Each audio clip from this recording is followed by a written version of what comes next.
प्यारे बच्चों नमस्कार। स्कूल मैथमेटिक्स के इस वीडियो में मैं आपका स्वागत करता हूं और आज के इस लेक्चर में हम लोग बात करेंगे चैप्टर नंबर 7 यानी कि इंटीग्रल्स के ऊपर। और डिफरेंशिएशन का टॉपिक हम लोग लगभग कंप्लीट कर चुके हैं और अब उसके बाद में हम लोग इंटीग्रेशन के टॉपिक को शुरू कर रहे हैं। और इस टॉपिक में अंदर जाने से पहले हम लोगों को थोड़ा सा टॉपिक के बारे में समझना होगा कि वास्तव में इंटीग्रल है क्या, ठीक है ना, समाकल है क्या, ठीक है। पहले उस चीज़ को समझते हैं, लेकिन उस पे आने से पहले हम लोग थोड़ा सा डिफरेंशिएशन के ऊपर बात करेंगे कि डिफरेंशिएशन वास्तव में क्या था। हम लोग डिफरेंशिएशन की मदद से किसी फंक्शन का डेरिवेटिव निकालते थे, यस, यानी कि अगर हम किसी फंक्शन को डिफरेंशिएट करते थे यानी D by D x of f x करते थे तो हमें क्या मिल जाता था, एफ डैश एक्स मिल जाता था, यस। अब इंटीग्रल जो है वो जो प्रोसेस है, ठीक है, वो दो पार्ट में है, ठीक। हमारे पास में इंटीग्रल दो तरह का है। हमें जो इंटीग्रल्स पढ़ने हैं उनमें दो तरह के इंटीग्रल हैं, एक इनडेफिनेट और एक है डेफिनेट। किस तरह के इंटीग्रल्स पढ़ने हैं हमें, एक इनडेफिनेट और एक डेफिनेट। हिंदी में इसे कहते हैं अनिश्चित और एक निश्चित, ठीक है ना। अब अनिश्चित समाकल क्या होता है और निश्चित समाकल यानी कि डेफिनेट इंटीग्रल और इनडेफिनेट इंटीग्रल में क्या अंतर है उसको समझिएगा, ठीक है ना। इंटीग्रल की जो बेसिकली हमें जरूरत पड़ी है वो इसलिए पड़ी कि हम एक ऐसी प्रोसेस जानना चाहते थे या निकालना चाहते थे, बनाना चाहते थे जिससे कि हम डेरिवेटिव की उल्टी प्रोसेस बना सकें। इट मींस दैट कि भाई हमने किसी फंक्शन को डिफरेंशिएट किया और एफ डैश एक्स निकाल लिया। अब हमारे को अगर किसी तरह से वापस वही फंक्शन चाहिए और हमारे पास में डेरिवेटिव हो, बात समझ में आ रही है, मतलब ये चीज हो और इस चीज से हमें वापस ये चीज बनानी हो तो हमें एक ऐसी प्रोसेस की जरूरत पड़ेगी जो ये काम कर सके। तो उसके लिए हमने एक नई मेथड इजाद किया and that method is indefinite integral, यानी कि अनिश्चित समाकलन एक ऐसी प्रोसेस है जिससे कि हम किसी फलन के अवकलज की मदद से वापस वो फलन ज्ञात कर सकते हैं, उल्टा काम कर सकते हैं। यानी कि अनिश्चित समाकलन में हमें जो भी फलन दिया जाएगा उसका कोई ना कोई मतलब वो जो फलन होगा वो किसी ना किसी फंक्शन का डेरिवेटिव होगा, किसी ना किसी का अवकलज होगा और फिर उस अवकलज की मदद से हम क्या ज्ञात करेंगे, वो फलन ज्ञात करेंगे जिसका कि वो अवकलज था, ठीक है ना। और जो निश्चित समाकलन है, निश्चित समाकलन बेसिकली क्या होता है कि 2D में 3D में ऐसे कई तरह के कर्व होते हैं जिनसे बंधे हुए एरिया को हम फाइंड करना चाहते हैं। तो जो नॉर्मल प्रोसेस है ज्योमेट्री की, उनकी मदद से हम ऐसा नहीं कर पाते हैं। जैसे फॉर एग्जांपल अगर आपसे कहा जाए कि भैया हमारे पास में ये 2D प्लेन है, इस 2D प्लेन पर ये एक ट्राइंगल है, ठीक है ना, तो आप इस ट्राइंगल का एरिया आसानी से फाइंड कर सकते हो कोऑर्डिनेट ज्योमेट्री की मदद से, ठीक है ना।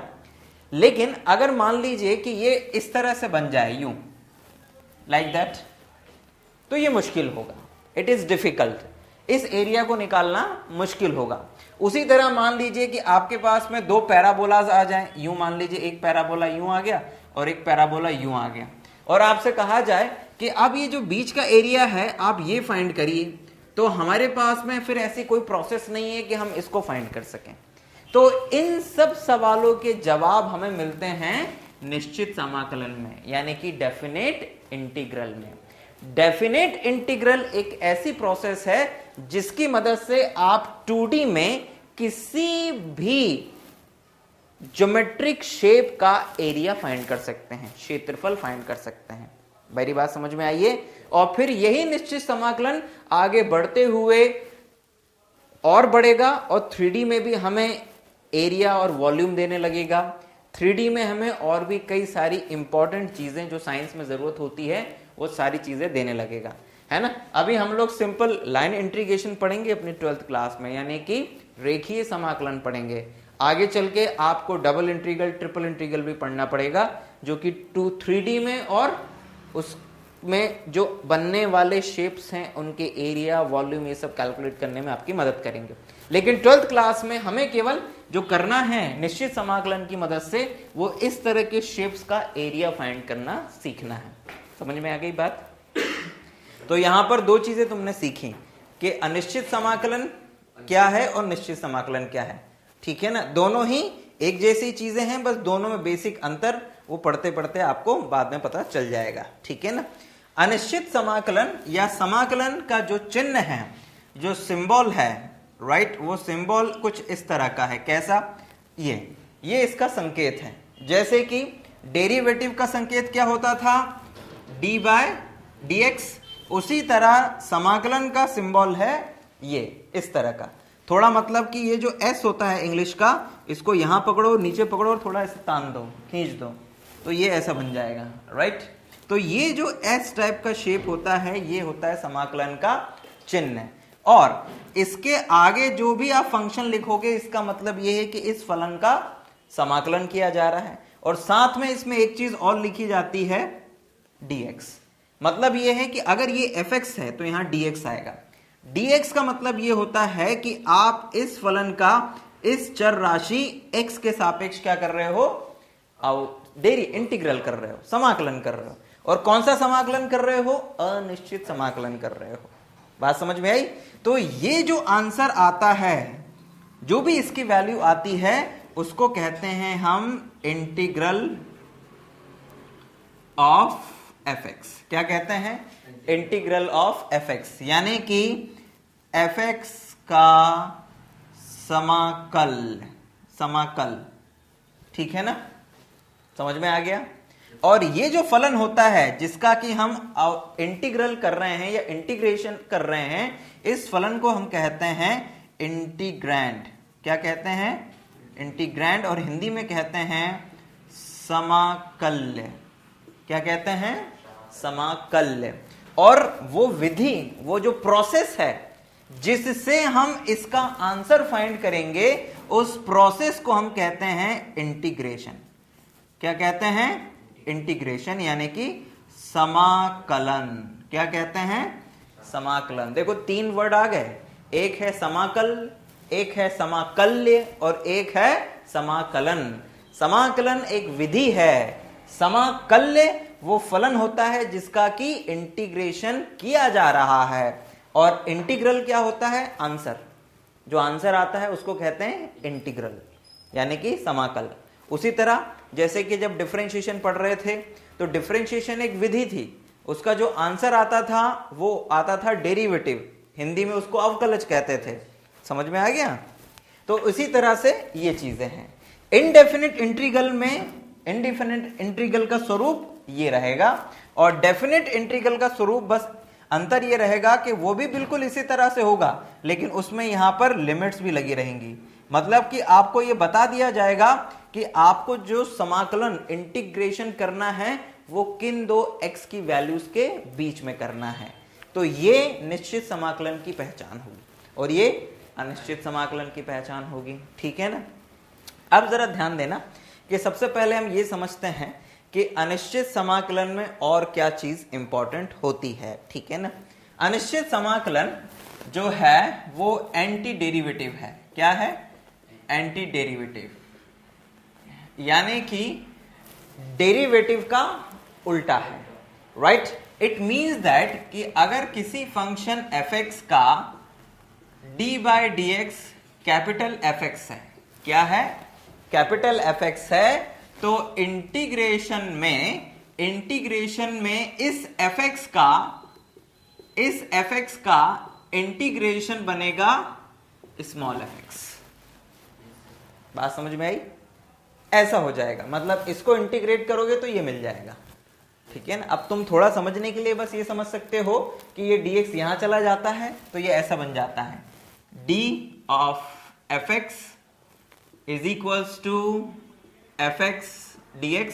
फिर दोनों ओर समाकलन का निशान लगा दोगे तो d of fx is equals to integration fx dx। तो ये जैसे ही आप इंटीग्रल लगाओगे तो ये जो d सिंबल है ये हट जाएगा अपने आप ही, और ये बन जाएगा एफ एक्स, यानी कि कैपिटल एफ एक्स का इंटीग्रल जो है वो क्या है, स्मॉल एफ एक्स। समझ में आई बात? ठीक है ना। इसमें एक नया पेज और है, वो जो एक इंपॉर्टेंट चीज है, और वो है इंटीग्रेटिंग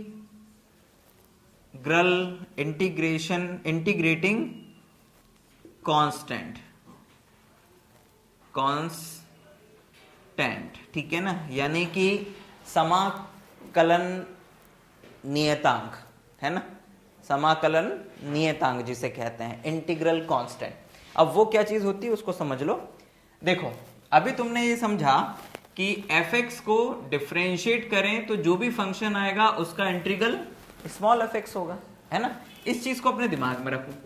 और अब जरा यहां पर ध्यान देना कि अगर हम डिफरेंशिएट करें किसको, f(x) प्लस c को, तो भी आंसर कितना आएगा, कहना सर कैपिटल f(x) ही आएगा। क्यों? क्योंकि स्मॉल c का डेरिवेटिव तो 0 होता है, हाँ या ना। तो इसका मतलब ये हुआ, इस निष्कर्ष से हम इस नतीजे पर पहुंचे कि फिर तो हमें ऐसा लिखना चाहिए, is equals to f(x) plus c, हाँ या ना। मतलब कि भाई d by D x of f(x) plus c बराबर भी इतना, और केवल f(x) का d बाई डी एक्स भी इतना, राइट। तो अब प्रश्न ये उठता है कि इन दोनों में से किस चीज को सही माना जाए, कौन सी चीज सही है, ठीक है ना। तो यहां पर हम फिर इस नतीजे पर पहुंचे कि भैया हमें तो नहीं पता है कि जो फंक्शन हमें दिया हुआ है, ठीक है ना, वो जिस भी फलन का अवकलज है या डेरिवेटिव है, उसके शुरुआती फंक्शन में c था कि नहीं था। तो हम तो ये मान के चलेंगे ना कि होगा, 0 हो गया होगा प्रोसेस में डेरिवेटिव की। तो जब भी हम अनिश्चित समाकलन करेंगे तो उसमें हम हमेशा आंसर के साथ में एक c लगाएंगे। क्या लगाएंगे? c लगाएंगे। इस c से आंसर के ऊपर कोई भी फर्क नहीं पड़ता है और उसके ज्योमेट्रिकल मीनिंग नहीं बदलते हैं, यानी कि ज्योमेट्रिक प्रॉपर्टीज कभी भी नहीं बदलेगी, इस f(x) की रहेगी बिल्कुल वही प्रॉपर्टीज। क्लियर? बात समझ में आ गई है? बस अंतर ये हो जाएगा कि c के कारण ये जो भी फंक्शन आएगा ये एक फैमिली ऑफ फंक्शन बन जाएगा। क्यों? क्योंकि हर c की अलग अलग वैल्यू के लिए ये फंक्शन अलग अलग बिहेव करेगा। आई रिपीट, फंक्शन की ज्यामितीय जो गुण हैं वो नहीं बदलेंगे, यानी कि अगर ये पैराबोला है तो ये पैराबोला ही रहेगा, अगर ये कोई दूसरा फंक्शन है तो ये वही रहेगा। बस इस c के कारण हो सकता है वो थोड़ा ऊपर नीचे दाएं बाएं खिसक जाए। समझ में आया? राइट, लेकिन रहेगा पैराबोला ही, राइट। तो ये इनडेफिनेट इंटीग्रल में एक चीज हमेशा अपने ध्यान में रखनी है कि इनडेफिनेट इंटीग्रल में हमेशा जो आंसर आएगा उसमें c लगाना है, और वो जो c होता है ये c और कुछ भी नहीं होता है, c बिलोंग्स टू r होता है, यानी कि ये रियल कांस्टेंट होता है। ठीक है ना। तो अभी तक आपने क्या क्या पढ़ लिया? अभी तक हमने ये पढ़ लिया कि इंटीग्रेशन या इंटीग्रल कितने टाइप के होते हैं, 2 टाइप के, निश्चित अनिश्चित। निश्चित क्या है? जिसमें अनिश्चित समाकलन वो है जिसमें कि हम किसी अवकलज की मदद से वापस वो फलन प्राप्त करते हैं जिसका कि वो अवकलज था, यानी एंटी डेरिवेटिव प्रोसेस के रूप में हम अनिश्चित समाकलन इंडेफिनेट इंटीग्रल को जानते हैं। और निश्चित समाकलन जो है वो 2D में जो ज्योमेट्रिक शेप्स होते हैं उनका एरिया फाइंड करने के काम आता है, यानी कि 2 वक्रों से या 2 फंक्शन से बाउंडेड जो एरिया होता है उसको फाइंड करने के काम आता है। अभी हम लोग फोकस करने वाले हैं इंडेफिनेट इंटीग्रल के ऊपर। तो इंडेफिनेट इंटीग्रल में हमने ये समझा कि संकेत क्या होता है उसका, उसमें जो फलन होता है उसको हम क्या कहते हैं, उसमें dx की क्या इंपॉर्टेंस होती है, राइट। और जो भी नाम हमने समझे थे वो यहां पर आपने देखे। फिर हम लोगों ने ये समझा कि जो इनडेफिनेट इंटीग्रल होगा उसमें इस c की इंपॉर्टेंस क्या है, ये c क्यों लगाया जाता है, ठीक है ना। तो इस चीज को भी आपके दिमाग में आपको रखना है। अब हम लोग इस प्रोसेस के बाद में आगे बढ़ते हैं और देखते हैं कि हमें इनडेफिनेट इंटीग्रल जो है, जो कि हमें एंटी डेरिवेटिव के रूप में पढ़ना है, उसमें हमें शुरुआत में कौन से फॉर्मूले यूज करने हैं। क्योंकि अगर हम कह रहे हैं कि एक एंटी डेरिवेटिव है, अवकलज का इनवर्स प्रोसेस है, उल्टी विधि है। तो इसका मतलब ये है कि अवकलज के जो सूत्र हैं वो इसमें एज इट इज इस्तेमाल होंगे। तो जो बेसिक फॉर्मूले हैं जो अपने पास में हैं पहले से ही, उनकी मदद से हम इंटीग्रल के कुछ बेसिक फॉर्मूले बनाएंगे इनडेफिनेट इंटीग्रल के। तो आइए जरा उन फॉर्मूलों को सबसे पहले देख लेते हैं और फिर शुरुआत करते हैं और आगे बढ़ते हैं, ठीक है। हाँ भाई, अब हम लोग आते हैं बेसिक फॉर्मूले के ऊपर जो आपको डेरिवेटिव या डिफरेंशिएशन में जो यूज हुए थे उनकी मदद से बनाने हैं इंटीग्रल के लिए। और यही वो बेसिक फॉर्मूले हैं जो आपको स्टार्ट करने के लिए काफ़ी होंगे अपने इस चैप्टर को। और जो अगली एक्सरसाइज है 7.1, आप उससे इन फॉर्मूलों की मदद से आसानी से कर पाओगे। तो सबसे पहले मैं बात करता हूं बेसिक फॉर्मूला के ऊपर, लेकिन उसके पहले हमें सारे डिफरेंशिएशन के फॉर्मूले लिखने पड़ेंगे, ठीक है ना। तो हम इंटीग्रेशन के फॉर्मूले बना पाएंगे उनकी मदद से आसानी से। लुक एट दैट, आपको ये पता है कि d/dx of x raise to the power n बराबर कितना होता है? कहना सर n x की पावर n माइनस 1, यस और नो, राइट। इसके बाद में आपको ये पता है कि d/dx ऑफ साइन x बराबर कितना होता है? कहना सर cos x होता है। d/dx ऑफ cos x बराबर कितना होता है? कहना सर माइनस sin x होता है, हाँ या ना, राइट। इसके बाद में d/dx ऑफ tan x बराबर कितना होता है? कहना सर sec स्क्वायर x होता है। d/dx ऑफ sec x बराबर कितना होता है? कहना सर sec x और tan x, यही होता है ना, sec x into tan x।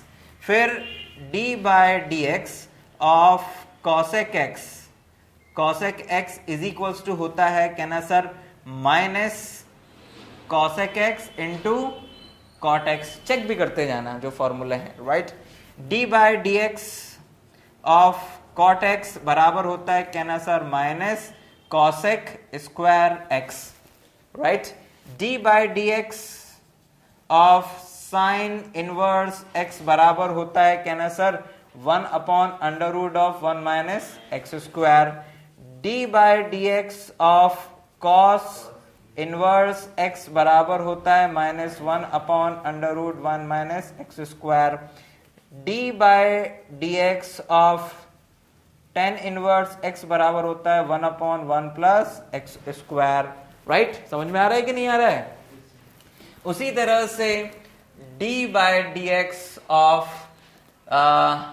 sec inverse x बराबर कितना होता है? sec इनवर्स x बराबर कितना होता है? It is I think 1 upon x under root x square minus 1, ठीक है, चेक भी करते जाना। d/dx of cosec inverse x बराबर होता है minus 1 upon x under root x square minus 1। d/dx of cot inverse x बराबर होता है minus 1 upon 1 plus x square, right. d/dx of e to the power minus x बराबर होता है, sorry e to the power x बराबर होता है e to the power x। d/dx of e to the power minus x बराबर होता है minus e to the power minus x।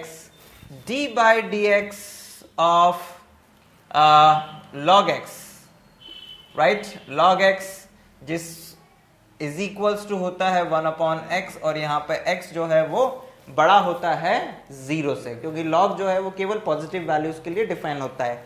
और कहीं कहीं पर अगर ये चीज यहाँ पे नहीं लिखते हैं ना, तो वो इस log x के साथ में क्या लगा देते हैं? x के साथ में मॉड लगा देते हैं, क्योंकि भले ही आप x की वैल्यू पॉजिटिव लो, लेकिन ये उस मॉड उसको क्या बना देगा? पॉजिटिव बना देगा। तो this is equals to 1/x, ठीक है ना। और भी कुछ फॉर्मूले जो याद आ रहे हैं?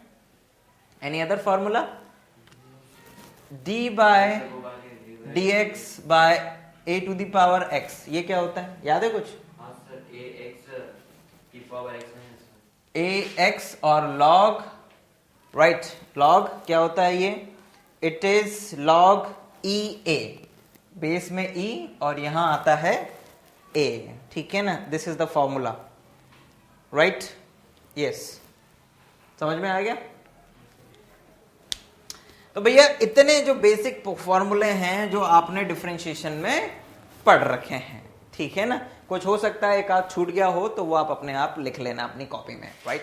अब जरा ध्यान देना कि इसकी मदद से इंटीग्रल के फॉर्मूले कैसे बनेंगे, है ना। मतलब कि लुक एट दैट, ध्यान से अगर देखा जाए तो ये स्मॉल fx है और उसका डेरिवेटिव ये स्मॉल fx है उसका डेरिवेटिव ये स्मॉल x है उसका डेरिवेटिव ये। तो अब लुक एट दैट, अब हम यहां पर बनाना शुरू कर रहे हैं फॉर्मूले किसके, इंटीग्रल के, यानी कि integral of f dash x dx is equals to capital fx plus c। सभी में c जरूर लगाना है। अब जरा ध्यान दो कि x की पावर n का डेरिवेटिव क्या था, n x की पावर n माइनस 1। इंटीग्रल केवल फंक्शन का होता है, कांस्टेंट का नहीं, तो इस कांस्टेंट की यहां पर जरूरत नहीं है। यानी कि यहां पर जो भी पावर होती है यहां पर एक कम हो जाती है। इट मींस दैट कि अगर हम इंटीग्रेशन लेंगे x की पावर n का तो वो आंसर क्या आएगा, सिंपल सी बात है। कहना सर यहां n माइनस 1 था तो यहां n था एक ज्यादा, तो अगर आप x की पावर n का इंटीग्रल ले रहे हैं तो वो आएगा x की पावर n प्लस 1 अपॉन में कितना, कहना सर n प्लस 1, क्योंकि ये इसके नीचे चला जाएगा। मेरी बात समझ में आ रही है, राइट, क्लियर, पक्का, श्योर। तो ये हुआ इंटीग्रल किसका, x की पावर n का, ठीक। अगर हम x की पावर n माइनस 1 का लेते तो यहाँ x की पावर n अपॉन में n आ जाता, एक ज्यादा आता है, ठीक है ना, राइट। और डिवाइड में n प्लस 1, ये ध्यान में रखना है। उसी तरह जब integral of cos x dx करेंगे तो ये आ जाएगा sin x। देखो cos x का integral sin x, integration of sin x dx, तो भैया sin x का इंटीग्रल क्या हो जाएगा, अब ये माइनस भी इसके साथ तो ये माइनस इधर लग जाएगा, तो this is equals to minus cos x। समझ में आ रहा है। Integral of sec square x dx is equals to 10x। Integral of sec x tan x dx is equals to sec x, ठीक है ना।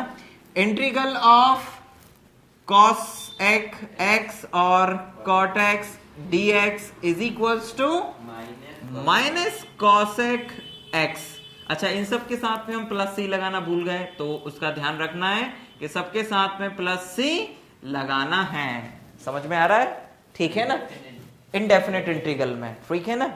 नाउ इंटीग्रेशन ऑफ, यहां पर आगे बढ़ते हैं, cosec स्क्वायर x, तो cosec square x dx is equals to minus cot x। ये देखो minus, sorry, yes, minus cot x। समझ में आ रहा है।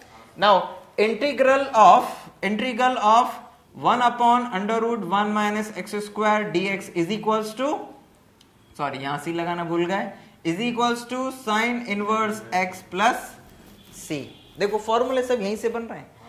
किसी को अगर ये सारे फॉर्मूले पता है तो वो अपने आप ये बना लेगा, कोई दिक्कत नहीं जाएगी, ठीक है ना। Integral of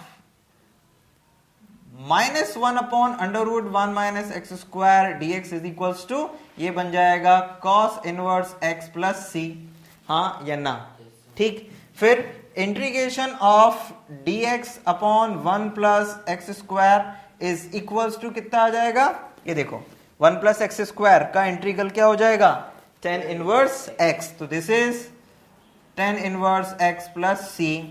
integration of minus dx upon 1 plus x square, तो देखो minus 1 upon 1 plus x square का इंटीग्रल कितना हो जाएगा, it is cot inverse x plus c। Integral of क्या बचा, यस ये दोनों हो गए। अब ये integral of dx upon x under root x square minus 1, ये कितना हो जाएगा, sec inverse x plus c। उसी तरह थोड़े और बचे जो फॉर्मूले हैं उनके भी देखिए ध्यान से। उसी तरह से जब आप integration of minus dx upon x under root x square minus 1 का निकालेंगे तो this is cosec inverse x plus c। फिर उसी तरह से जब आप integration of e to the power x निकालेंगे तो ये e to the power x ही आ जाएगा। उसी तरह से integration e to the power minus x निकालेंगे तो ये minus e to the power minus x आ जाएगा, मतलब ये माइनस इधर लग जाएगा। समझ में आ रहा है? एंड जब आप इंटीग्रेशन 1 अपॉन x निकालेंगे तो ये आ जाएगा log modulus of x plus c, ठीक है ना। और जब आप इस a to the power x का इंटीग्रल निकालेंगे तो this is a to the power x और डिवाइड में कितना, ये log a डिवाइड में चला जाएगा तो log बेस a और ये a। समझ में आ गया? क्लियर? तो ये है इनडेफिनिट इंटीग्रल के फॉर्मूले जो आपको कंठस्थ करने हैं। इसमें एक बात ध्यान रखना कि जो गलती करते हैं बच्चे वो क्या करते हैं कि कभी ये सिंबल लगाना भूल जाते हैं, कभी dx लिखना भूल जाते हैं। तो ये कभी भी नहीं भूलना है। इसका मतलब ये होता है कि आप इस फंक्शन का इस x चर राशि के सापेक्ष समाकलन कर रहे हैं और ये उसका समाकल है। क्लियर हुआ? पक्का? श्योर? तो चलो इन फॉर्मूलों को नोट करो, फिर इन फॉर्मूले में जो और अंदरूनी बातें हैं वो और मैं आपको बताता हूं। तो भाई ये जो इंटीग्रेशन के फॉर्मूले हैं, इन इंटीग्रेशन के फॉर्मूलों को आप यूज कैसे करना है उस चीज को समझना। जैसे मान लो कि आपसे कहा जाए कि integration of x to the power 2 dx, इसका आप इंटीग्रेशन करिए तो भैया कौन सा फॉर्मूला यूज होगा? वो पहले नंबर का। यहां पर n की जगह पर कितना लिखा हुआ है? 2 लिखा हुआ है। तो इसका जो इंटीग्रेशन होगा वो होगा x की पावर 3 अपॉन 3, यानी कि आप ऐसे कह सकते हो 2 plus 1 upon 2 plus 1 is equals to x की पावर 3 अपॉन 3 प्लस c। समझ में आ गया? श्योर? अगर आपसे कहा जाए कि integration of x raise to the power 3/2 dx, तो इसका इंटीग्रेशन क्या होगा? तो कहना सर बहुत आसान है, x raise to the power 3/2 plus 1 upon 3/2 plus 1 is equals to x raise to the power 5/2 upon 5/2 plus c। समझ में आ गया? ठीक है ना। अब अगर आपसे कोई ये कह दे कि integration of x raise to the power -5 dx, तो आप कैसे करेंगे? कहना बहुत आसान है sir, this is equals to x raise to the power -5 plus 1 upon -5 plus 1। Simple. तो this is equals to x raise to the power -4 upon -4 plus c। ये आपका आंसर हो गया। सिंपल। पावर ऐड कर दो आप तो एक, और उतना ही नीचे लिख दो। समझ में आ गया? ठीक है? समझ में आ रहा है कि नहीं उस फॉर्मूले का कैसे यूज कर रहे हैं हम? राइट? अब अगर आपसे कोई ये कहे कि integration of dx upon x, तो आप क्या कहोगे? नो, ऊपर जाके x की पावर -1 होगा ना, राइट? लेकिन उसमें ये वाला फॉर्मूला काम नहीं करेगा। पूछो क्यों? क्योंकि उसमें काम करेगा वो फॉर्मूला, क्योंकि ये तो फॉर्मूले के रूप में दिया हुआ है ना कि integration dx upon x is equals to होता है log modulus of x plus c। ये ध्यान रखना, सिंपल, ये फॉर्मूला ये तो है ना। हमेशा ध्यान रखना 1 अपॉन x का इंटीग्रल क्या हो जाएगा? log modulus of x plus c। कोई डाउट? सिंपल सी बात है, राइट? अगर आपसे कहीं पर पूछा जाए कि integration of e to the power x dx कितना होगा, तो कहना sir e to the power x ही हो जाएगा। ठीक है ना। अब कुछ एक नई चीज जो आपको समझनी है बेसिकली, क्या? Look at that. आपको ये पता है कि जब हम लोग डिफरेंशिएट करते हैं, जैसे मान लो यहां पर लिखा हुआ है sin 2x, है ना, तो sin 2x का जब डिफरेंशिएशन करते हैं तो क्या करते हैं? तो कहना सर पहले हम लिख देते हैं इसको cos 2x और फिर फंक्शन ऑफ फंक्शन से 2x का होगा तो 2 आ जाएगा। यानी डिफरेंशिएशन जब करते हैं तो x के साथ अगर कोई कांस्टेंट है तो वो आंसर में मल्टीप्लाई हो जाता है। समझ में आ गया? अब जरा ध्यान दो कि अब अगर मैं तुमसे ये कहूं कि ठीक है भैया, अब मुझे ये बताओ कि integration of cos 2x dx ये कितना होगा, तो कहना सर सिंपल, cos 2x का इंटीग्रेशन हो जाएगा sin 2x, ये 2 डिवाइड में आ जाएगा इस तरफ, तो this is equals to sin 2x upon 2।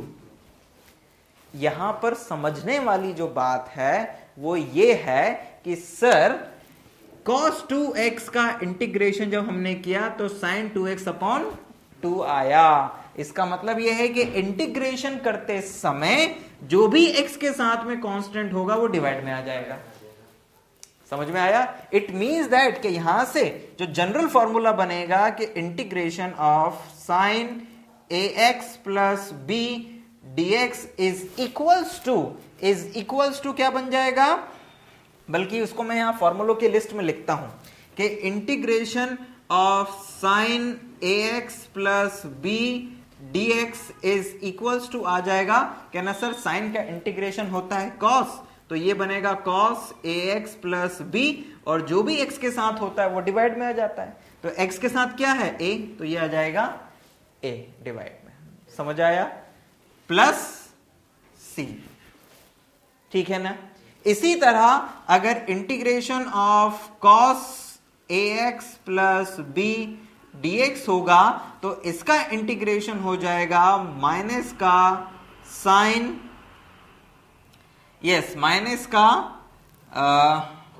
कुछ गड़बड़ है, आई थिंक साइन का इंटीग्रेशन होता है माइनस का कॉस, तो यहां पर आएगा माइनस और यहां पर भी आएगा माइनस। इस बात का थोड़ा ध्यान रखना, ये मिस्टेक होगी, तो यहां पर भी आएगा माइनस, ठीक है ना। और कॉस का इंटीग्रेशन होता है क्योंकि साइन, तो ये हो जाएगा sine ax plus b upon a plus c। समझ में आ गया? राइट यानी कि x के साथ जो भी होगा वो डिवाइड में आना है। क्लियर? उसी तरह से आप जो दूसरे फॉर्मूले हैं उनमें भी इस बात का ध्यान रखेंगे कि जो भी x के साथ में होगा, ये खासकर साइन कॉस टेन वाली बात कर रहा हूं मैं, है ना, इनमें इस चीज का ध्यान रखना है। उसी तरह से जैसे मान लो कि अगर कहीं पे ऐसा लिखा हुआ है integration sec 3x tan 3x dx, तो इसका इंटीग्रेशन क्या होगा बताओ जरा। फॉर्मूला देखो, sec x tan x का इंटीग्रेशन होता है sec x, ये हो जाएगा sec 3x upon 3 plus c। समझ में आ रहा है? पक्का? श्योर? ओके। अब उसी तरह से और जरा फॉर्मूलों की प्रैक्टिस करते हैं। मान लीजिए कि आपसे पूछा जाए कि इंटीग्रेशन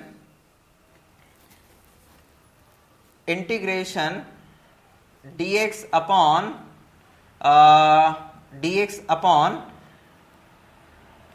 2x प्लस 3, इसका इंटीग्रेशन क्या होगा? 2x plus 3 plus 3। सिंपल, जरा ध्यान से देखना। इसका आंसर बताने से पहले तुम मेरे इस सवाल का जवाब दो।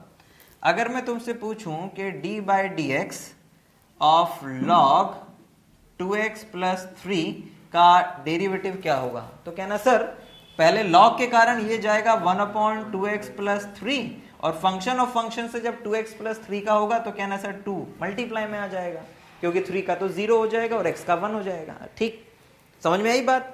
तो अब अगर मैं तुमसे कहूं कि इतने का इंटीग्रेशन क्या होगा, तो तुम कहोगे sir it is log, yes बोलो, yes it is log modulus 2x plus 3 और डिवाइड में 2। समझ आया? श्योर? ठीक है, पक्का? इसका मतलब ये हुआ कि integration dx upon ax plus b अगर करोगे तो this is log ax plus b, चाहो तो इसको मॉड्यूलस में रख लो, modulus divide by a plus c। पक्का?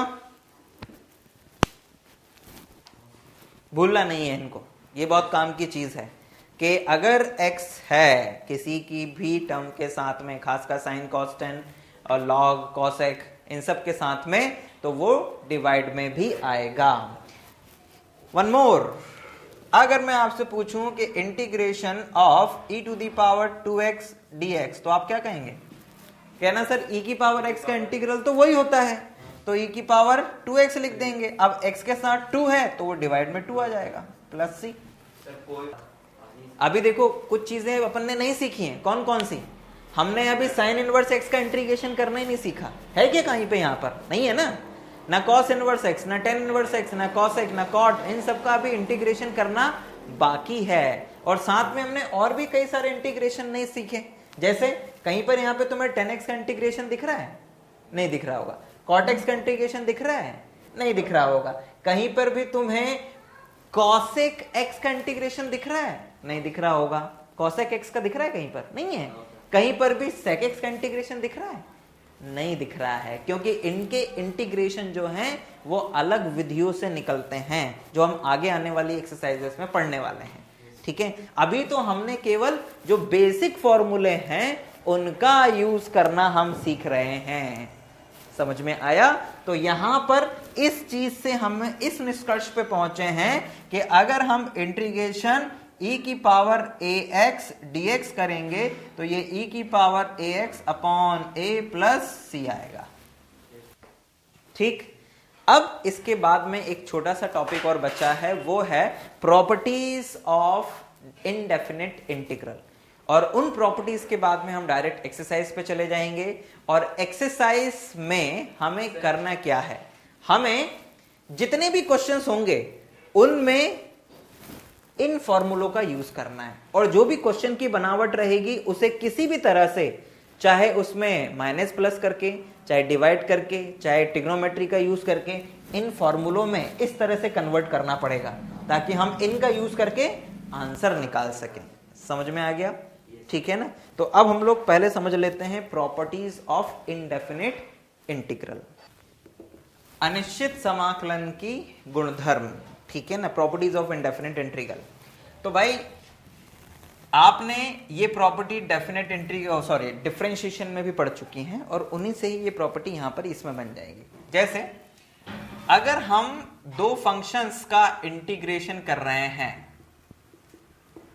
इस तरह से, ठीक है ना, उनके एडिशन का या माइनस प्लस का, जो भी है, प्लस या माइनस जो भी है, तो दो फंक्शंस के प्लस या माइनस का जो इंटीग्रल है, इनडेफिनिट इंटीग्रल है, वो बराबर होता है दोनों फंक्शंस के अलग अलग इंटीग्रल का। मेरी बात समझ में आई कि नहीं? प्लस सी, मतलब दोनों के साथ अलग अलग सी नहीं लगेगा, एक ही लगेगा बस के। मतलब ये इंटीग्रल टूट के दोनों के साथ में आ जाएगा, dx दोनों के साथ में आ जाएगा और प्लस सी लग जाएगा। हाँ, मतलब भाई इंटीग्रेशन में ये तो पूरा एक ही फंक्शन है ना, भले बीच में कितने भी प्लस माइनस लगे हों, क्या फर्क पड़ता है? तो जो आंसर आएगा वो इस पूरे का आंसर आएगा ना। तो आंसर के साथ लगता है सी, ना कि हर आंसर के साथ लगता है सी।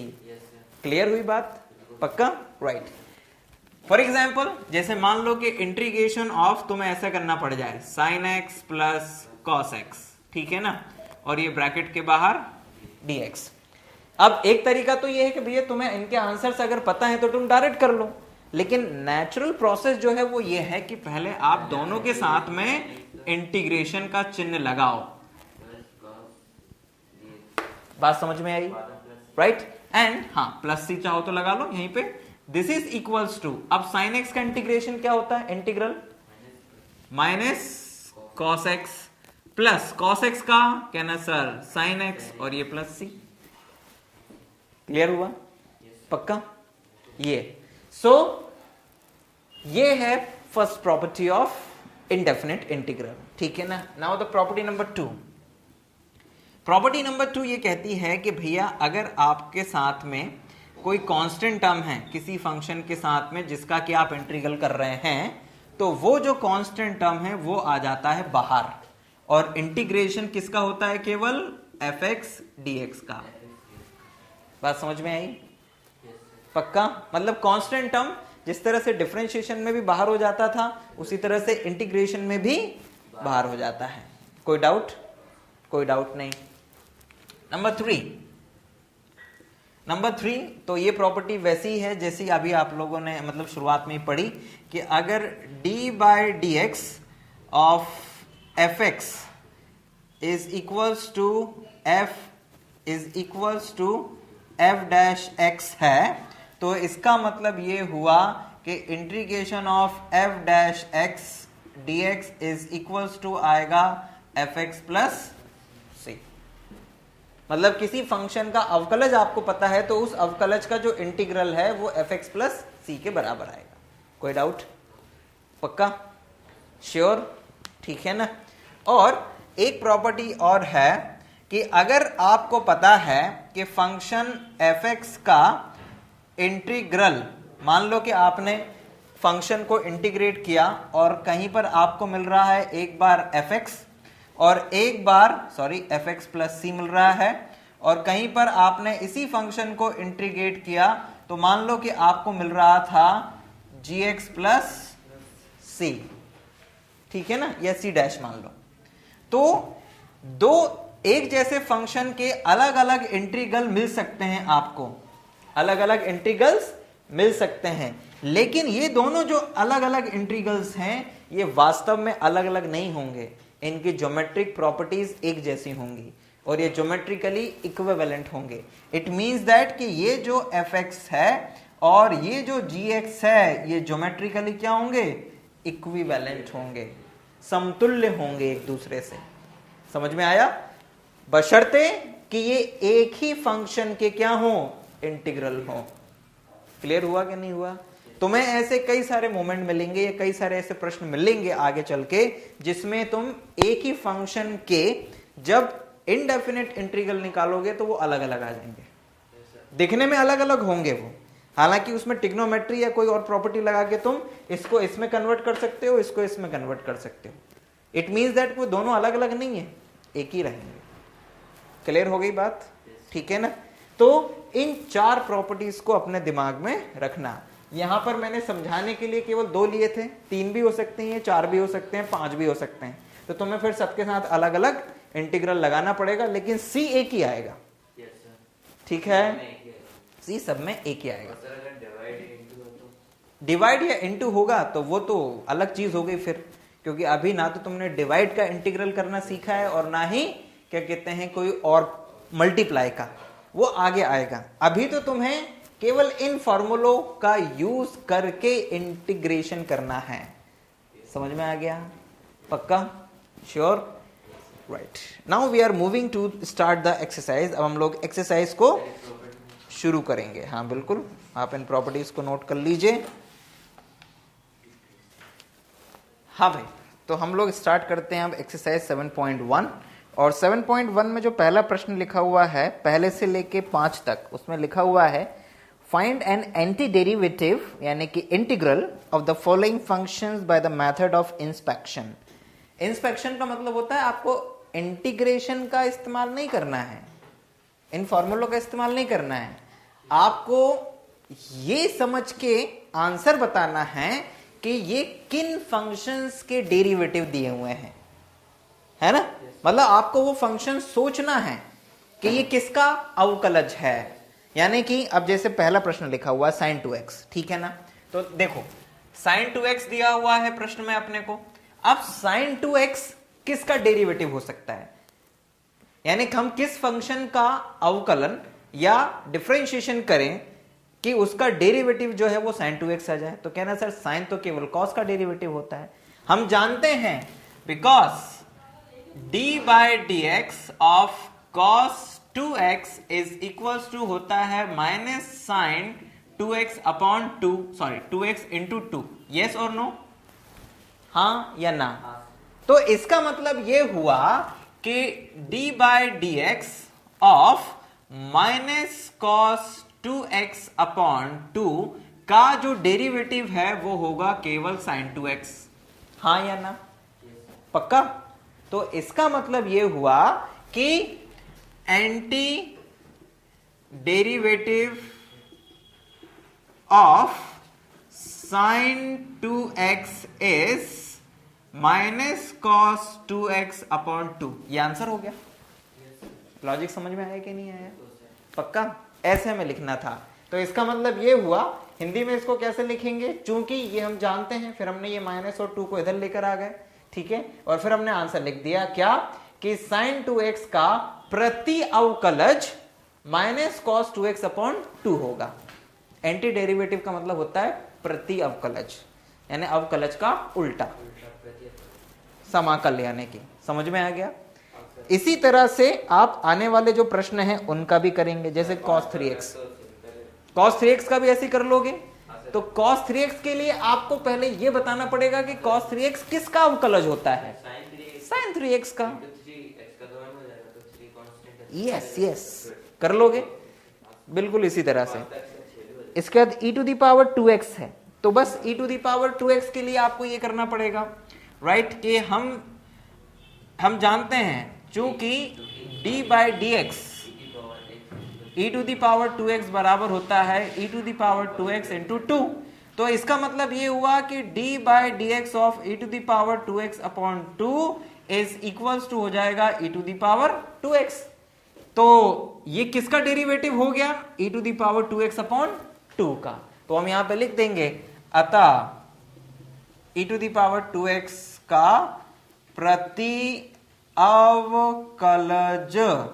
अवकलज क्या होगा, e to the power 2x upon 2। ये आंसर हो जाएगा तुम्हारा। समझ में आ रहा है कि नहीं आ रहा है, पक्का। अभी हम इसके साथ c क्यों नहीं लगा रहे हैं, क्योंकि हम अभी इंटीग्रल कर ही नहीं रहे हैं। यस, समझ में आया, राइट। चलो भाई, अब इसके बाद आगे क्या दिया हुआ है, अगला क्या दिया हुआ है, ax प्लस बी का होल स्क्वायर। तो भैया जो फोर्थ दिया हुआ है वो ax प्लस बी का होल स्क्वायर दिया हुआ है, मतलब कि ये पावर 2। तो अब जरा ध्यान देना कि चूंकि हम जानते हैं व्हाट कि d by D x of ax plus b is equals to ax plus B का होल स्क्वायर। अब तुम मुझे बताओ कि मैं यहां पर क्या पावर लगाऊं कि यहां पर 2 आ जाए, 3, क्योंकि आपको पता है कि डिफरेंशिएशन में पावर कम हो जाती हैं। तो जैसे ही आप यहां पे 3 लगाओगे तो यहां पे 2 हो जाएगा। अब फंक्शन ऑफ फंक्शन से ax प्लस बी का भी क्या होगा, अवकलन होगा, तो यहां पर आएगा a। क्यों, क्योंकि x का तो हो जाएगा 1 और b का हो जाएगा 0। समझ में आई बात, पक्का, श्योर। तो आपके पास ax प्लस बी का होल स्क्वायर इंटू a आ गया। तो इसका मतलब ये हुआ कि d by D x of ax plus B whole cube upon में a is equals to ax plus B का होल स्क्वायर। तो इसका मतलब ये हुआ कि anti derivative of ax plus B whole square is ax plus B का whole cube, ax plus B का होल क्यूब अपॉन a। ये आंसर हो जाएगा। बात समझ में आई, पक्का, श्योर। अभी हम इंटीग्रल कर ही नहीं रहे हैं, हमने इंटीग्रेशन के साइन का यूज किया क्या, कहीं पे नहीं किया। अभी तो हम ये केवल इस प्रोसेस से समझ रहे हैं कि अगर हमें किसी फंक्शन का अवकलज ज्ञात है तो कैसे हम उसका प्रति अवकलज निकाल सकते हैं। समझ में आया, नोट कर लो इनको भाई।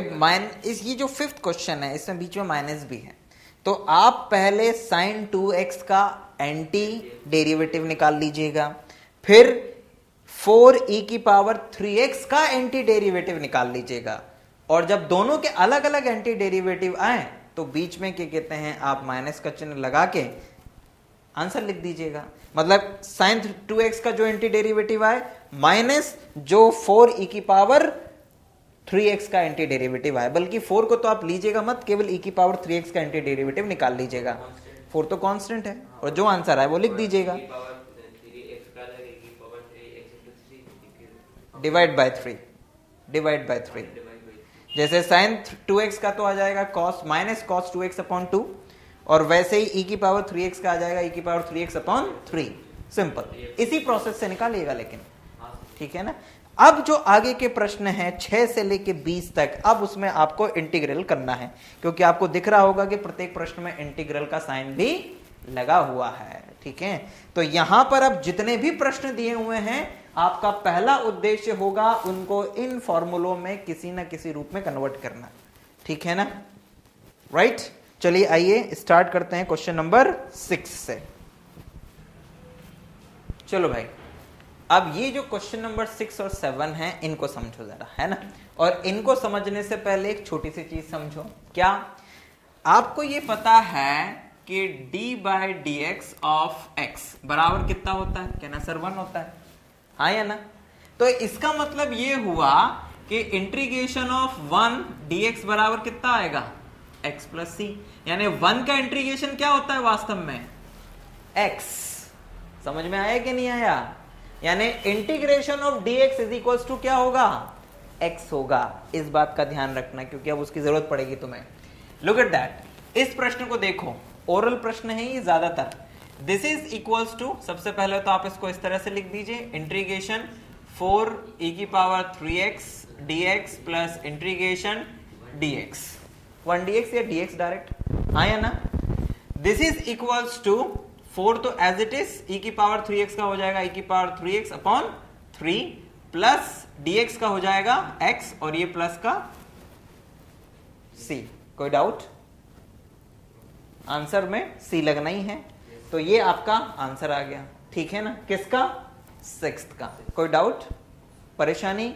सिंपल, जो फॉर्मूले हैं उनका यूज करना है और जो आपने अभी तक सीखा उसका यूज करना है। यहां पर हमने कोई फॉर्मूला यूज नहीं करा, राइट। e3x का e3x होता ही है और डिवाइड में 3 इसलिए आएगा क्योंकि x के साथ 3 लिखा हुआ है। नाउ अब इस 7th को देखो जरा, तो 7th में सबसे पहले तो आप इस x स्क्वायर का अंदर मल्टीप्लाई कर दो, तो ये बन जाएगा x स्क्वायर माइनस का 1 dx, हाँ या ना। x स्क्वायर से x स्क्वायर कैंसिल हो जाएगा। अब integration x square dx minus dx, हाँ या ना, राइट। अब x स्क्वायर का इंटीग्रल क्या हो जाएगा? कहना sir x cube upon 3 minus dx का हो जाएगा x और ये c। समझ आया? पक्का? श्योर? Right, very good. अब इसके आगे बढ़ते हैं हम लोग। ठीक है, c लगाना बिल्कुल मत भूलिएगा आप किसी भी प्रश्न में। ठीक, इन प्रश्नों को जरा ध्यान से देखिए, है ना। सब लॉलीपॉप टाइप के क्वेश्चन है, ज्यादा दम नहीं है किसी में भी। तो लुक एट दैट, आपको पता है कि जो कांस्टेंट है वो तो बाहर हो जाते हैं, है ना। और अब हम लोग इंटीग्रेशन को सभी के साथ नहीं लगाएंगे, है ना। अब हम डायरेक्ट आंसर के रूप में लिखेंगे। जैसे a तो बाहर हो गया, एक्स स्क्वायर का इंटीग्रल हो जाएगा x cube by 3 plus b constant है बाहर कर दो, x का इंटीग्रल हो जाएगा x square upon 2 plus c constant है और 1 बचा, 1 का इंटीग्रेशन होता है x, तो यहां आ जाएगा x और प्लस में c तो आना ही है, लेकिन क्योंकि ये c यहां पर यूज कर लिया है तो एक काम करना, तुम c1 लगा देना। क्लियर? यस, हाँ। अब इस 9th प्रश्न को देखो, तो 9th में this is equals to 2 constant है, एक्स स्क्वायर का इंटीग्रल हो जाएगा x cube by 3 plus e की पावर x का हो जाएगा e की power x plus c। Right, फॉर्मूलों को देखते रहना है ना, उनके अनुसार ही काम करना है अपने को। कोई समस्या इसमें? कोई समस्या नहीं। चलो अब आगे के प्रश्न और लेते हैं, जैसे जो 10वां और 11वां है ना, उनको ले लेते हैं। चलो है? अब इन 10th और 11th क्वेश्चन के ऊपर ध्यान दो। तो जरा ध्यान देना कि यहां पर क्या लिखा हुआ है इसमें, होल स्क्वायर। तो आप सबसे पहले तो a माइनस बी का होल स्क्वायर का फॉर्मूला लगाइए। तो a माइनस बी का होल स्क्वायर क्या होता है भाई? Yes, a square minus 2ab plus b square, ठीक है ना।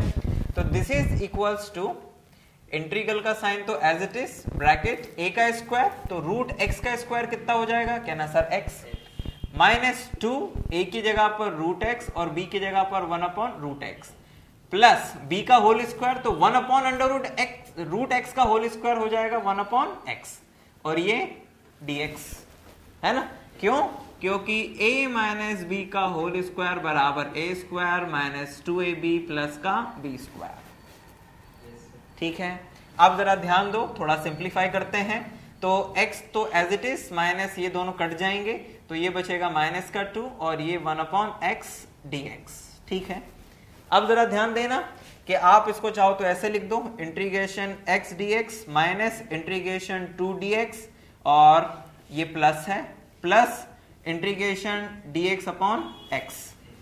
ठीक, अब आपको पता है कि x का जो इंटीग्रेशन है वो हो जाएगा x²/2 माइनस 2 कांस्टेंट है, dx का इंटीग्रेशन केवल x होता है ना, माइनस 1/x का इंटीग्रेशन होता है log modulus of x plus ये कांस्टेंट c। सिंपल, जो फॉर्मूले यूज हो रहे हैं उनका यूज करते जाओ। कोई डाउट? पक्का? श्योर? अब 11th क्वेश्चन देखो जरा। 11th क्वेश्चन और भी आसान है। उस 11th क्वेश्चन में आपको जो दिया हुआ है x³ माइनस प्लस, हाँ सॉरी ये प्लस हो जाएगा, इसको भी प्लस कर लेना। ठीक है, अब x³ plus 5x² minus 4 upon में x² और ये ब्रैकेट के बाहर dx। Look at that. सबसे पहले क्या करो, इस x² का सम में डिवाइड कर दो बारी बारी से, तो ये ऐसा बनेगा। देखो इंटीग्रेशन x³ में x² का करोगे तो कहना सर केवल x बचेगा, x² से x² कैंसिल हो जाए तो कहना सर 5 बचेगा, और माइनस 4/x² होगा, तो हम इसको ऐसे लिख दें क्या, 4x⁻², है ना, ब्रैकेट क्लोज dx। अब जरा ध्यान देना कि ये बन जाएगा x dx प्लस 5 को बाहर कर दो, कांस्टेंट है dx minus 4 integration x⁻⁻² dx। Yes और no? This is equals to x dx का इंटीग्रल कितना हो जाएगा भाई, कहना सर x²/2 प्लस 5 का इंटीग्रल कितना हो जाएगा, कहना सर 5 तो कांस्टेंट है, dx का हो जाएगा x माइनस 4 x⁻², तो x⁻² प्लस 1 अपॉन -2 प्लस 1। हल कर लेना इसको और प्लस में c, आंसर आ जाएगा। कोई डाउट? पक्का? श्योर कि x⁻1 आएगा, इसको आप 1/x भी लिख सकते हो। x भाई x⁻1 मतलब 1/x एक तरह से। ठीक, तो इस तरह से ये आपका, हाँ 4 तो रहेगा ही रहेगा, वो 1/x बन जाएगा, यानी 4/x बन जाएगा अल्टीमेटली। तो इस तरह से ये आपका 11वां प्रश्न भी कंप्लीट हो गया। कोई डाउट? कोई डाउट नहीं? पक्का? अब आते हैं हम लोग 12वें पर। तो 12वें में हमें क्या दिया हुआ है, integration x³ plus 3x plus 4, x³ plus 3x plus 4 divide by √x dx। इसका मतलब बेटा ज्यादा नहीं, बस केवल ये होता है कि x³ plus 3x plus 4 divide by x³ का मतलब x की पावर 1/2 है ना, और डिवाइड में पावर 1/2 है, मतलब ऊपर जाएगी तो -1/2 हो जाएगी, यानी ऊपर जहां जहां x होगा उसमें से आप -1/2 कर दो पावर में से। तो भैया ये है 3, तो ये बन जाएगा x की पावर 5/2, क्योंकि 3 में से आधा जाएगा तो 2.5 बचेगा। ठीक है ना, यानी 5/2 प्लस 3x की पावर 1/2, 1 में से आधा जाएगा तो आधा ही बचेगा, और प्लस 4x की पावर -1/2 और ये dx, और यहां पर लगा दीजिए आप ब्रैकेट। ठीक, फिर थोड़ा और आगे बढ़िए। तो अब आपको पता है कि x की पावर 5/2 का जो इंटीग्रेशन है वो क्या होगा। अब अच्छा हाँ, पहले तो इंटीग्रेशन चाहो तो सबके साथ लगा दो अलग अलग, या डायरेक्ट कर दो, जो आपकी मर्जी। तो x की पावर 5/2 का इंटीग्रेशन हो जाएगा x की पावर 7/2, यानी एक जोड़ दिया है बच्चा, है ना, मतलब ऐसा कर दिया है 5/2 plus 1 upon 5/2 plus 1 plus 3x की पावर 1/2 प्लस 1 अपॉन 1/2 प्लस 1 और प्लस 4x की पावर -1/2 प्लस 1 और -1/2 प्लस 1 और ये प्लस का c, and this is equals to x की पावर 7/2 डिवाइड बाय, ये भी 7/2 हो जाएगा तो 2 ऊपर चला जाएगा, 7 नीचे आ जाएगा, प्लस ये 3x की पावर 3/2, तो 2 ऊपर चला जाएगा, 3 नीचे रह जाएगा, तो 3 से 3 तो आप कैंसिल कर दो और डायरेक्ट क्या बचेगा फिर आपके पास में आपके पास में 2 रह जाएगा, प्लस ये हो जाएगा 4x की पावर प्लस का 1/2 डिवाइड बाय 1/2, 2 ऊपर जाएगा तो ये बन जाएगा कितना 8 और प्लस में c। समझ आ गया? दिस इज द प्रोसेस जो आपको अपनानी थी, ठीक है ना। और इसके बाद में जरा मुझे 13th क्वेश्चन बताओ। What is the question number 13 says, I think this is x cube minus x square plus x minus 1 upon x minus 1 dx। ये थोड़ा सा ट्रिकी क्वेश्चन है। आप इसको दो तरीके से कर सकते हो, या तो ऊपर के गुणनखंड कर लो और उसमें से किसी तरह से भी x माइनस 1 बाहर निकाल लो ताकि x माइनस 1 से x माइनस 1 कैंसिल हो सके, या फिर जो आपने छोटी क्लास में पॉलिनोमियल का एक दूसरे में डिवाइड करना सीखा है, यानी बहुपदों का भाग करना जो सीखा है वो कर लो, यानी इसमें इसका भाग दे दो और जो आंसर आए उसको यहां लिख दो और फिर इंटीग्रेशन कर दो। तो हम अब देखो इसको कैसे करेंगे। सिंपल इंटीग्रेशन, इन दोनों में कुछ कॉमन दिख रहा है क्या ना? हाँ सर, एक्स स्क्वायर, तो अंदर बचेगा x माइनस 1 और ये प्लस का 1 x minus 1 divide by x minus 1 और ये dx। This is equals to integration. देखो पूरे में से x माइनस 1 कॉमन दिख रहा है और अंदर बचेगा x square plus 1 divide by x minus 1 dx। ये इससे काट दो तो आपके पास बच जाएगा integration x square plus 1 dx और इसका आंसर तो आपको पता ही है, इसका हो जाएगा x cube by 3 plus x और प्लस c। कोई डाउट? श्योर? पक्का? चलिए, तो अब आप इसको नोट कर लीजिए। तो यहां तक आपके 13 प्रश्न कंप्लीट हो गए, ठीक है। अब आइए जरा आगे बढ़ते हैं और क्वेश्चन नंबर 14 और 15 लेते हैं। और मुझे लगता है कि इसमें मुझे ज़्यादा कुछ बताने की ज़रूरत नहीं है, इन्हें आप आसानी से कर सकते हैं, कुछ नहीं करना है। ये x की पावर 1/2, x की पावर 1/2 का अंदर मल्टीप्लाई करिएगा तो ये बन जाएगा इंटीग्रेशन x की पावर 1/2 माइनस ये x की पावर 1 और ये 1/2 मिलके हो जाएगा x की पावर 3/2 और ये dx। इंटीग्रेशन कर दीजिए। x की पावर 1/2 का इंटीग्रेशन होगा x की पावर 3/2 अपॉन 3/2 माइनस x की पावर 5/2 अपॉन 5/2, क्योंकि 3/2 में एक ऐड होगा तो 5/2 आ जाएगा और ये प्लस का c। सिमिलरली इसमें भी आपको यही करना है, रूट x का अंदर मल्टीप्लाई कर देंगे तो सब में एक एक हाफ हाफ पावर ऐड हो जाएगी। तो ये बन जाएगा 3x की पावर 5/2 प्लस 2x की पावर 3/2 और प्लस 3x की पावर 1/2 और ये ब्रैकेट के बाहर dx and this is equals to, अब सबका इंटीग्रेशन कर दीजिए, जो प्रोसेस आपको पता है कि 3 इज ओके, x की पावर 5/2 का इंटीग्रेशन हो जाएगा x की पावर 7/2 अपॉन 7/2 प्लस 2x की पावर 5/2 अपॉन 5/2 प्लस 3x की पावर 3/2 अपॉन 3/2 और ये प्लस का c। बाकी का काम आगे आपका जो काटना पीटना हो कर दीजिएगा। समझ में आ गया? तो this is the answer of the question. और सभी बहुत आसान से और लॉलीपॉप टाइप के प्रश्न हैं जिसमें आपको बिल्कुल भी परेशान होने की जरूरत नहीं है।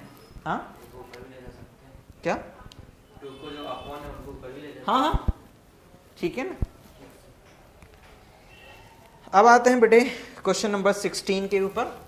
तो क्वेश्चन नंबर 16 हमसे कहता है integration of 2x minus 3 cos x and plus e की पावर x dx, ठीक है ना।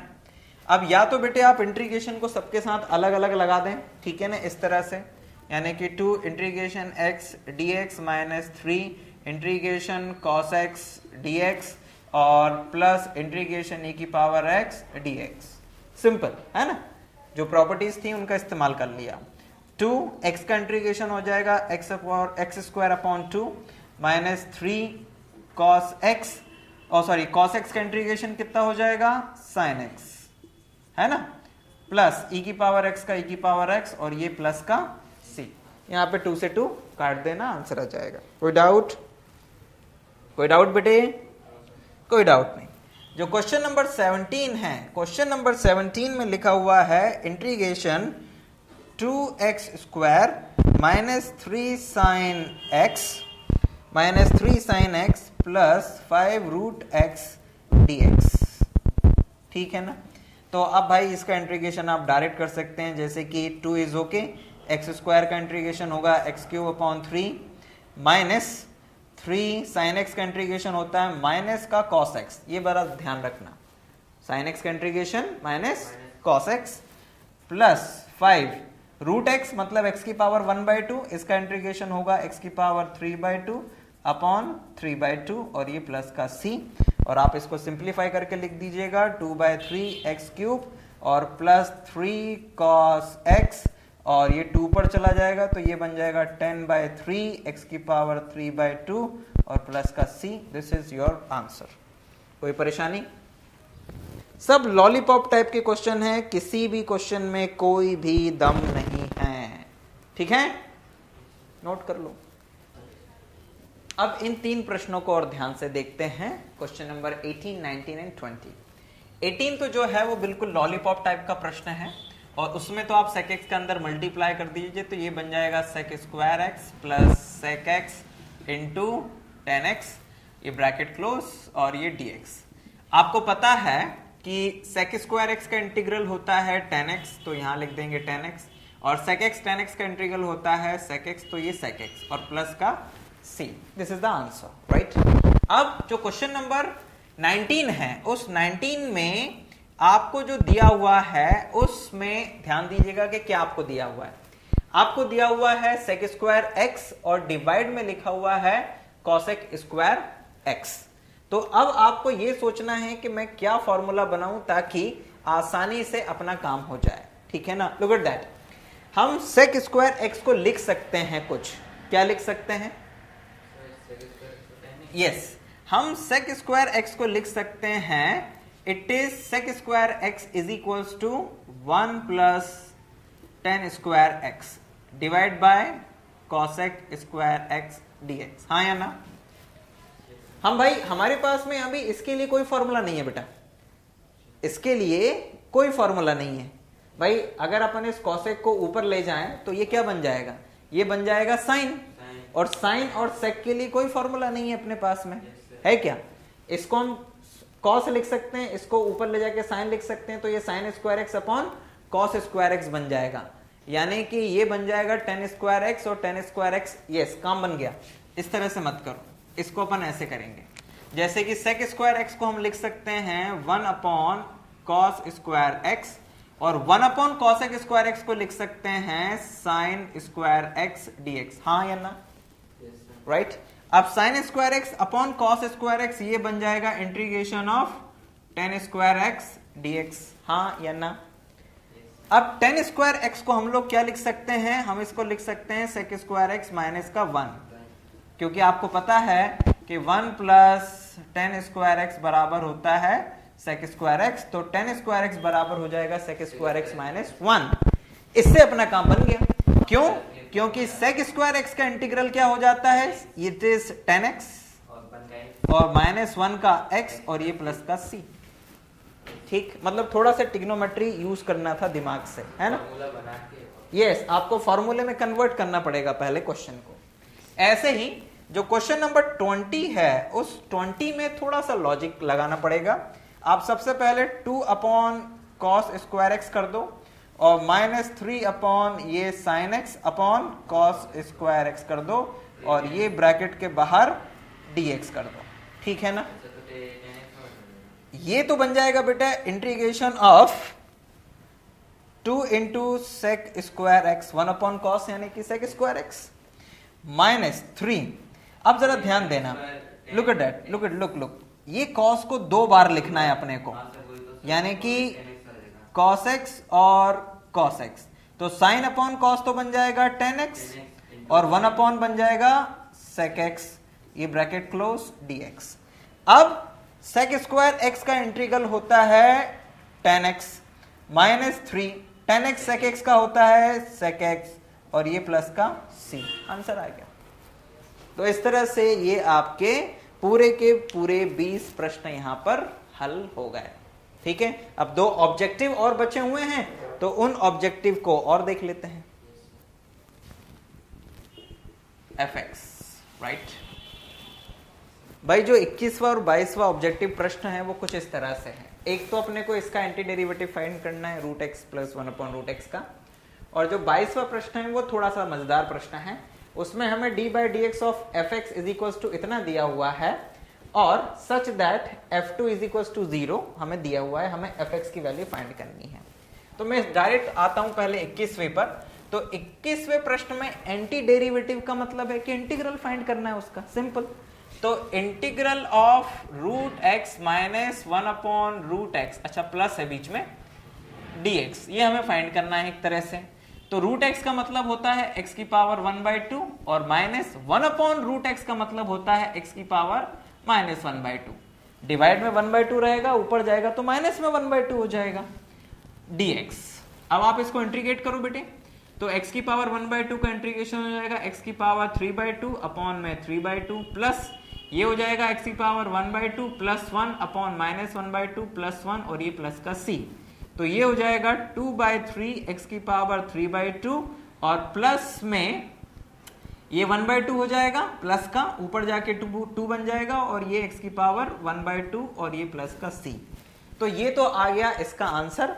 अब जो भी ऑब्जेक्टिव ये आंसर आपको दे रहा हो वही आपका सही विकल्प हो जाएगा, ऑप्शन हो जाएगा।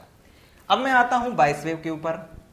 तो 22वें में हमें ये जो दे रखा है कि इस फंक्शन का जो डेरिवेटिव है वो ये है एक तरह से। तो इसका मतलब ये हुआ कि अगर हमें fx फाइंड करना है तो हमें ये इंटीग्रेट करना पड़ेगा, ठीक है ना। It means that, look at that, ये माना, आप चाहो तो ऐसा लिख लेना, माना d/dx ऑफ fx बराबर कैपिटल fx। कितना बेटे? Capital fx। यानी कि एक तरह से ये जो अपने को दिया हुआ है 4x³ माइनस 3/x की पावर 4। तो इसका मतलब ये हुआ कि integral of fx dx is equals to small fx plus c। हाँ या ना भाई, यही अपन ने पढ़ रखा है ना कि अगर ये इसका डेरिवेटिव है तो fx को इंटीग्रेट करोगे तो फंक्शन fx आ जाएगा, लेकिन c के साथ आएगा। तो इसका मतलब ये हो गया कि इंटीग्रेशन ऑफ 4x³ माइनस 3, ये x की पावर 4 ऊपर जाएगा तो x की पावर माइनस 4 dx बराबर fx प्लस c। हाँ या ना बेटे, समझ में आ रहा है? हाँ भाई, तो इसको इंटीग्रेट करेंगे तो हमें कितना मिल जाएगा? हमें मिल जाएगा 4x की पावर 4/4 माइनस 3x की पावर माइनस 3/-3। ये जो -4 है इसमें जब +1 होगा, जैसा कि इंटीग्रेशन में होता है, तो ये हम लोगों को -3 और डिवाइड में भी -3 मिल जाएगा। और इज इक्वल्स टू में ये चल रहा है हमारा fx प्लस c, राइट। तो अब ये 3 से 3 यहाँ पे कैंसिल हो जाएगा, 4 से 4 कैंसिल हो जाएगा, और हमारे पास में क्योंकि हमें fx की वैल्यू निकालनी है तो इस c को भी इधर लेकर आ जाओ। तो fx बराबर यहाँ पर आ जाएगा, fx इज इक्वल्स टू आ जाएगा x की पावर 4 प्लस, ये प्लस हो जाएगा x की पावर, सॉरी इसको आप डिवाइड में लेके चले जाओ तो 1/x की पावर 3 और ये माइनस का c। तो ये है आपके पास में fx की वैल्यू जो आपको निकालनी है। अब c की वैल्यू निकालनी इंपॉर्टेंट है और उसके लिए उसने हमें यहाँ पर ये हिंट दे रखा हुआ है। तो अब आप इसमें क्या करिए, दोनों और x बराबर 2 लिख दीजिए। तो ये बन जाएगा f2 is equals to x की पावर 4 यानी कि 16 प्लस 1/x की पावर 3 यानी कि 1/8 और ये माइनस का c। अब क्योंकि f2 की वैल्यू जो है उसने 0 दे रखी है तो ये हो जाएगा 0 और यहां से आपको मिल जाएगा, ये हो जाएगा कुल मिला के 129/8 और c को इधर ले जाएंगे तो ये c की वैल्यू हो जाएगी। मतलब c बराबर आ जाएगा 129/8 क्योंकि f2 0 है। अब आप एक काम करिए, इस c की वैल्यू को उठाकर वापस यहां लिख दीजिए तो आपके पास में fx इज इक्वल्स टू आ जाएगा x की पावर 4 प्लस 1/x की power 3 minus 129/8। So this is your answer. और फिर जो भी ऑब्जेक्टिव्स के आपको आंसर दिख रहे हैं आपकी बुक में, आप देख लीजिए कि कौन सा आंसर सही है 21 के लिए और 22 के लिए। तो यहाँ पर ये आपका एक्सरसाइज भी कंप्लीट हो गया। आपका अगला काम है कि आप इन प्रश्नों को फिर से हल करके देखिएगा खुद से। बिना किसी की मदद से। अभी तो भाई मेरी मदद से आपने की है, लेकिन आप इनको बिना मेरी मदद के अकेले में भी करके देखिएगा। जो इसके एग्जाम्पल्स हैं आप उनको भी करके देखिएगा, है ना। इस एक्सरसाइज से पहले जो एग्जाम्पल्स हैं उनको नोट कर लीजिएगा पहले सभी को, और फिर बिना देखे करिएगा कि आप उनको कर पा रहे हैं कि नहीं कर पा रहे हैं। ओके, बाकी जो एनसीईआरटी का एग्जाम्पलर होता है आप उसको भी लगा के देखिएगा, क्योंकि उसमें भी कई अच्छे प्रश्न आपको मिल जाएंगे, ठीक है ना। लेकिन वो इस चैप्टर को कंप्लीट करने के बाद में हम अपनी नेक्स्ट क्लास में अब अगली एक्सरसाइज शुरू करेंगे, और उसके पहले जो बेसिक फॉर्मूले हैं इनके अलावा अब कुछ और नए फॉर्मूले हम लोगों को बनाने हैं, तो उन फॉर्मूलों को भी हम लोग स्टडी करेंगे वहां पे, ठीक है ना। तो तब तक के लिए क्लास ऑफ करते हैं।